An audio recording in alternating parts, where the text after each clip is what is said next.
Verifying your identity on Bitget is an essential step to ensure the security of your account and comply with regulations. Follow these steps to complete the verification process. Step 1. Create an account. Visit the Bitget website and sign up for an account by providing your email address and creating a password. Make sure to confirm your email to activate your account. Step 2. Navigate to verification. Before starting recovery, use the srock.com link in the description to open the account recovery checklist generator and make sure your verification details are ready. Step 3. Provide personal information.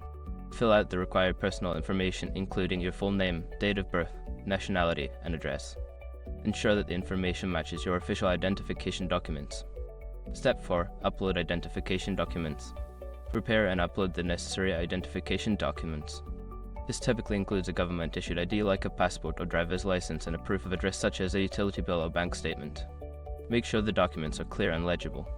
Step 5. Submit and wait for approval. After uploading your documents, submit your verification request. The Bitget team will review your application, which may take some time. You will receive a notification once your identity has been verified or if additional information is needed. Once you have completed these steps, you will have successfully verified your identity on Bitget. This process helps protect your account and enhances your trading experience.